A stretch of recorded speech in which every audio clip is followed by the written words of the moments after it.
What is up? Welcome to another edition of the Sports Office. Great to see you guys tonight. We are looking forward to a big show. We got a lot going on. Pistons back from the All-Star break, taking on the Knicks. What better way to come back than to take on a team that's become your rival, right? Indeed. Absolutely. I love it. James is here. I'm here. Canner is here.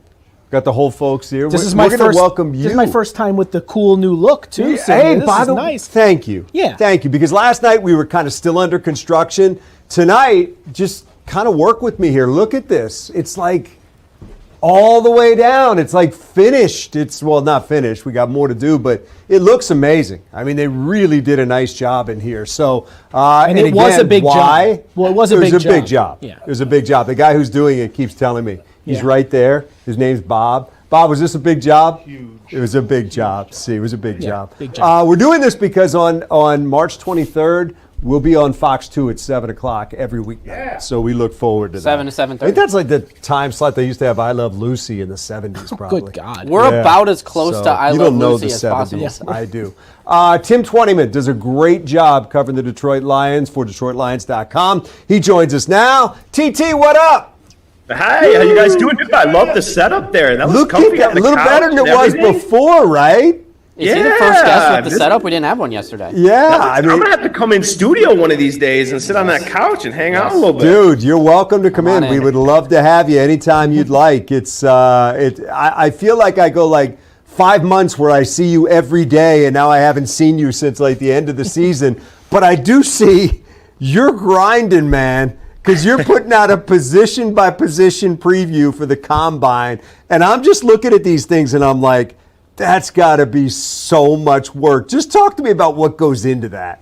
Yeah, it is a lot of work, but, it's good, too, because I love the Combine. First off, it's an opportunity to get not Rod, and we'll talk about that, but it's an opportunity to get, Dan Campbell and Brad Holmes, and, we talked to the coordinators, and then there's 319, draft prospects down there that are all made available to the media. So, in that prep work, it's kind of me grinding who are the top guys at every position, who are some of the sleeper guys, who are some of the guys that could really wow some people with the on-field stuff, and you got to get familiar with the medicals and some of the testing stuff, and so it is a grind. But I like to go through some of the positions of need for this team heading into the draft, and let's remember too that some of that's going to change because free agency comes before the draft. So what we think is maybe a need right now might not be a need come draft time, but it's just a way for me to kind of get familiar with all these prospects, let Lions fans get familiar with all these prospects that they're going to see down there, and so you can go into the draft kind of with a little better idea of who's there and who fits at which spots. What's important to you at the Combine? Because it's always interesting to me that we have,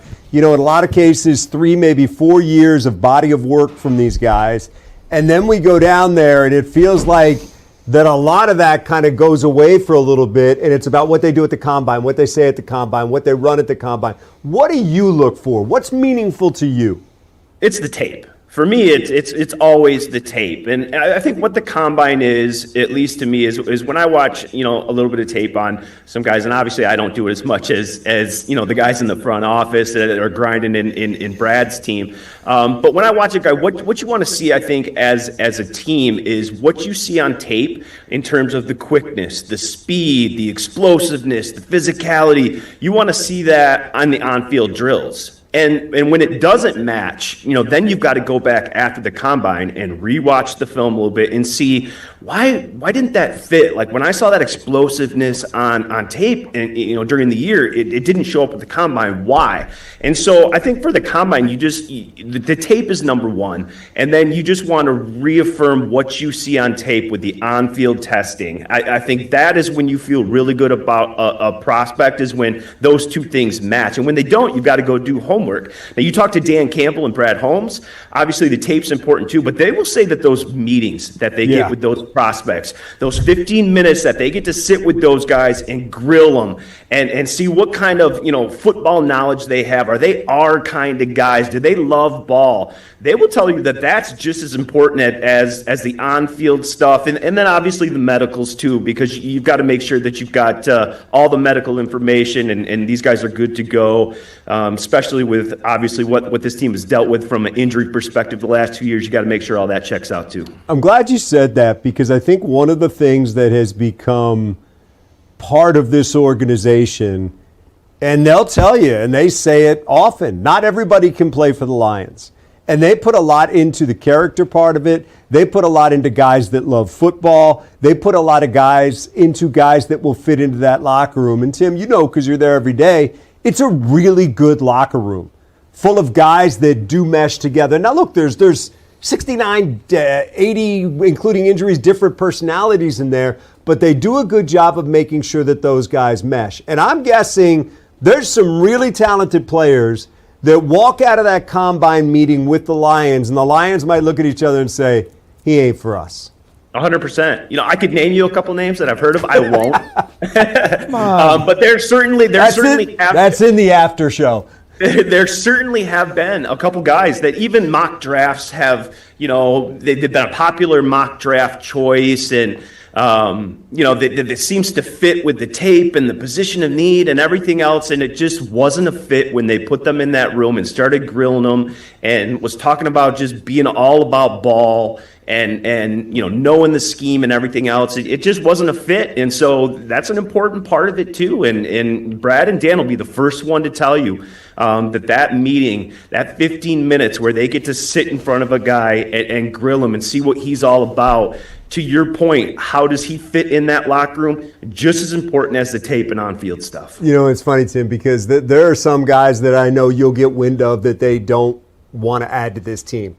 And sometimes you'll see those guys mock to the Lions. And you'll be like, well, they don't like him. And I've told this story before, and I won't name the player because that wouldn't be fair. But there was a player in the Jim Schwartz era that was mocked to the Lions time after time after time after time.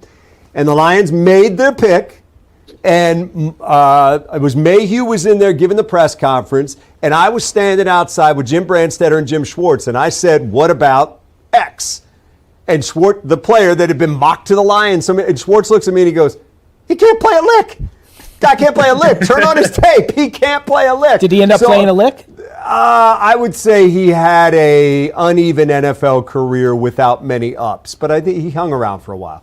But it was like, everybody mocked him to you, but the teams don't necessarily see it. And I think, too, Tim, we're at the time of year where there begins to be some copycat. There begins to be some, oh, that does make sense. We'll put him here. And then 2 mocks have it, 3 mocks have it, 4 mocks have it, and they'll start to do this. And then another name will start to be connected, and it'll happen over and over. But there's such a disconnect sometimes between what the outside might perceive as the guy the Lions like and what really is going on inside that building.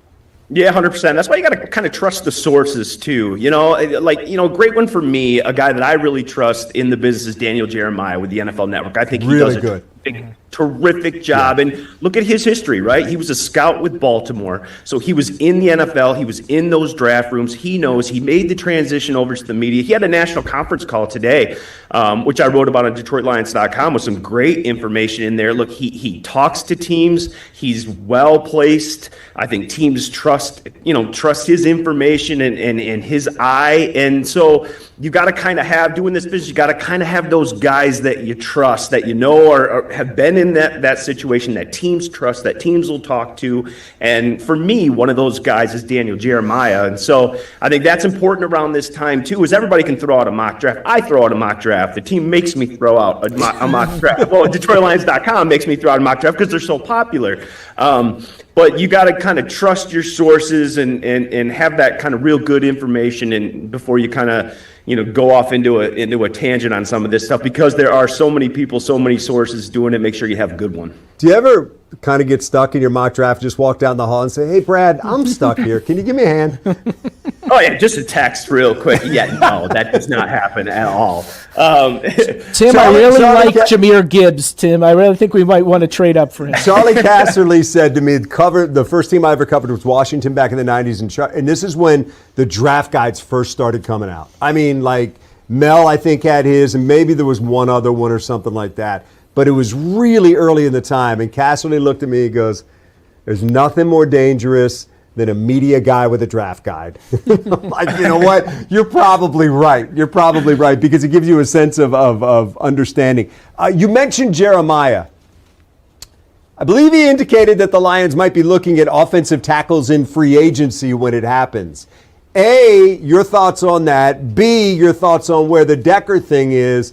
And C, if they are, how deep would they go financially? Because, man, those guys can get expensive. Yeah, they can get expensive. And actually, it was my question to Daniel on the national conference call. I just asked about, he mocked, I think it was TJ Parker at 17, the edge rusher from Clemson. And I asked, hey, did you consider, an offensive tackle there at 17? And he said, look, from the information that I've got talking around, the Lions are doing a lot of work in the free agent market at tackles. Now, that being said, I don't think it's a great free agent tackle market this year. I think, the guy at Green Bay is probably considered the top in free agency right now. There's not that big name, but that maybe fits with Detroit because they're not going to have a ton of money. Now, certainly I think they're negative $8 million at the salary cap now, but as you guys know, they can restructure some deals. They certainly have some available when you talk about Jared Goff and Amon-Ra and, Penei Sewell. They can restructure. Mike Disner does a great job, with the cap and putting them in a great position. So they'll have some money, but I just don't see them making a big splash. You'd love for them to be in the Linderbaum, conversation. I just don't know if they're going to have the money to do that. And so I think when you're looking at tackle, when you look at Decker, I think they're going to want an answer from Taylor Decker before the draft. They're not going to want to be in a situation like they were last year where Frank Ragnow retired after the draft and kind of put them in a little bit more of a tougher spot than they would have been ahead of free agency in the draft. So they're going to want that answer. So we'll know that, I think, in the next month or so, probably what he's going to decide to do. But I could certainly see them, look at the veteran free agent market at tackle. I don't think it's going to be crazy expensive. There's not the huge names this year. Now, crazy expensive, 15 to 20 million. That's still a lot of money. But right.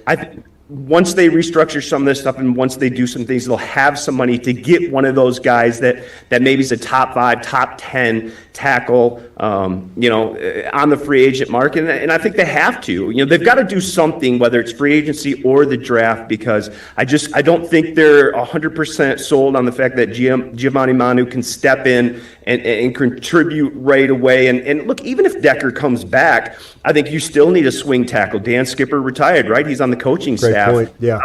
And you need a future plan beyond just 2026. And so I think it's one of those things that they'll address this offseason, whether it's the free agent market or the draft. I think you can expect a left tackle on this team to be the swing guy, the man of the future. If Decker decides to retire, a guy that can step in and play right away. One other position that I want to ask you about, Rod Wood, and what we've heard this week. I will say I would be. Will you be surprised if they do not sign a veteran center of some substance? Doesn't have to be Linderbaum, but a veteran center of some substance this offseason. That would be like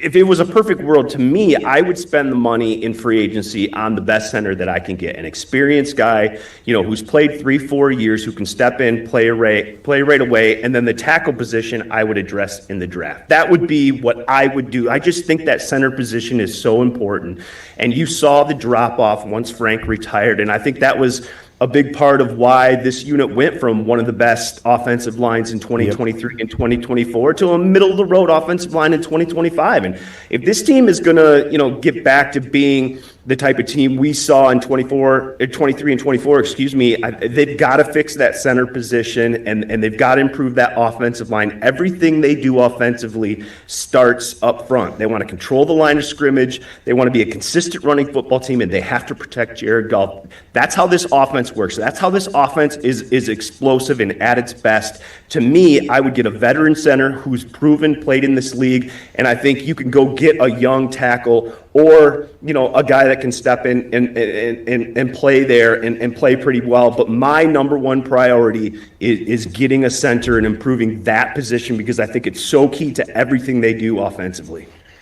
I was going to say, to your point, you saw how great a year Stafford had. You saw Sam Darnold win the Super Bowl. When you have a guy like Mr. Goff that, proves you need an offensive line and the depth in that offensive line to get the most out of him.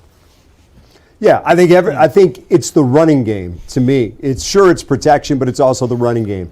It's that balance that we have seen this team, really excel with. And look, as we have this conversation, they scored a ton of points last year. Yeah. I just think they didn't reach the level that we had seen previously. Tim, let me get your thoughts real quick. Not shocked with the Rod Wood announcement. I thought maybe for the past couple years it might come. He has been extremely successful in his life. It's time for him to go enjoy it and do the things that he wants to do. And you know what else he's been successful at? Elevating the Detroit Lions and being a part of this group that did that. If in life your goal is to always leave something better than you found it, Rod Wood leaves this organization so much better than he found it. 100%. I think you said it perfectly. From the renovations to the uniforms to the business side of it to filling that to letting Brad and Dan handle the football side of it and him handling the business side of it. It's been a perfect kind of symbiotic relationship in that front office. He's done a terrific job. He deserves to go enjoy his grandkids and his family. I know Rod is a big time family guy. We see the family on the road all the time at games. And so good for him. And look, the Lions are going to go and they're going to do a global search on this. They're going to make sure they find the right person to head that business side. And Rod's going to be right there. He's hanging out until they get that person, whether, it's in-house with a Mike Disner or somebody else. Rod's going to make sure that he hands that thing off in good hands. And well said by you that when he took this job, there were a lot of question marks, and he's leaving this with the Detroit Lions organization in a heck of a lot better situation, and kudos to him for that. Yeah, his wife Susan is awesome, and he's leaving this thing to spend time with his grandkids, and his golf clubs. And he will do great with both of them. Yeah, he does do great with both of them for sure. Tim, great stuff, man. We appreciate it. Check out Tim. He's got the breakdown of each position going into the combine, and then you're going to be there at the combine just churning out stuff nonstop. So people should check it out at DetroitLions.com. All right, appreciate you guys anytime, and great job with the set. All right, thanks, guys. man. You got a nice set behind you too. We're going to come to your house and do the sports office sometime. Man cave down here. Yeah, I like it. Looking good. TT, thanks, man. See you soon. Over there. Oh, it wouldn't be 20 minutes without a bar there. Come on. I'd have been disappointed. Thanks, brother. Appreciate you. Thank you. All right, guys, anytime. All right, Tim Twentyman joining us right there, DetroitLions.com. Check out his stuff. You want to get ready for the combine, that's the way to do it. Every position broken down. Take a break, come right back. Your Zoom calls. Click it. Let us know what's on your mind tonight in the world of sports. We'll talk to you when we come back.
All right, welcome back to the Sports Office. Hey, kudos to the U.S. women's hockey team. Gold medal today. Gold medal. Wasn't a lock. It was a little tight there. They're down 1-0 deep into the third period. And a great comeback and one hell of a move in overtime by Megan Keller from Farmington. Excellent move. Yeah, Excellent. I mean, forever etched in women's hockey lore, forever etched in Olympic hockey lore. Yes. You know, the game-tying goal was huge. What did it come about? Just under 3 minutes to go? Yes. Yep. Goalie pulled, tip in front. Yeah. Similar to what Larkin did yesterday for the men. Larkin scoring yesterday, which they needed as well, gave them that 1-0 lead, and the women win it, as we said, in overtime. And that was, the ice was pretty tilted in overtime. It felt like they kind of turned on their dominance in overtime. Didn't look like Canada really ever had anything going. But now the 3-on-3 is tough to defend. One little mistake, and next thing you know, teams are going down the other end, usually odd man or odd woman rushes. So on Friday, tomorrow, it'll be the U.S. taking on Slovakia, and they'll be trying to get to the finals. Everybody anticipates it will be the U.S. against Canada. Both of them tested in the quarterfinal rounds. Both of them had to go to overtime to win. So Dylan Larkin and his teammates will be looking to get that done and get to that final on Sunday morning against Canada. And you know who else is keeping track of this stuff? Dylan Larkin's teammates back here, the Wings, who were practicing today. Woody was down there, had a chance to talk to Patrick Kane about his view of Larkin and them keeping an eye on what he's doing in Italy. He just cares so much. And, you know, I mean, obviously, you know, I played with him a couple times in World Championships, and, you know, you could see how bad he wanted to win there playing for the U.S., and I'm sure it's the same now with Four Nations and Olympics. And we obviously get the chance to see it here every day, right? Just how bad he wants to win here in Detroit for the city of Detroit, for his teammates, for the organization. You know, you couldn't ask for a better representative of an organization. He does such a good job. So you hear what he said there, and you could tell, listening to all of the players and coaches, how much they respect Larkin. And I came up with an interesting comparison. See if this works for you. You remember how Sergio Garcia would play on the Ryder Cup? Yes. Very good player. Yes. But when it came to playing for his country or with all of those stakes, it would go up a notch, and he would almost be a guy who would lead his team, you know, emotionally, everything else. You see some of the videos of Dylan Larkin on the bench, how he almost is like the emotional leader of that team. And that's what bodes well for the Wings if they can make the playoffs, because it's a similar, you know, scene of, you know, everything's on the line, all the pressure, and he has done such a good job, not only in the Olympics this year, the Four Nations last year, that he could really be a difference maker. Well, if you don't have leadership and you don't have some charisma that makes other guys follow you, you will never wear the C. And that's why he's doing it for the Wings, and you're right. And now it's going to be that time. He's waited for that and not been able to do it. They can close it out this year. We were looking at it last night. It's not a lock, but we'll have to wait and see. We'll close it out on the other side. Zoom calls. Hey, if you're in there, turn your camera on. We got to see you. More coming up right after this.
All right, James GPT.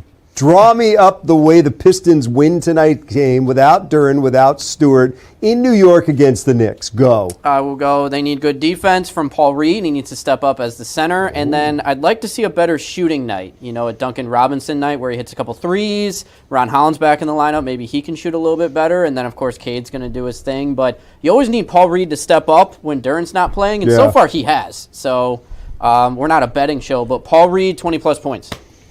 20 plus from Reed. What do you have in the first quarter of his first game? Like 17 or something? Yes, It was just crazy like that. Yes. Kevin Huerter we'll might show up too, maybe. Oh, Kevin Huerter, that's right. They can blow the dust off him. Right behind Dan's head is where Kevin Huerter went to college.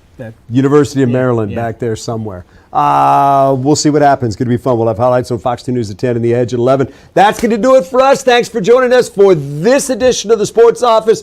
Back tomorrow night, 7 o'clock. And don't forget, on Real TV, where you change the channel, that'll be us on Channel 2 starting March 23rd.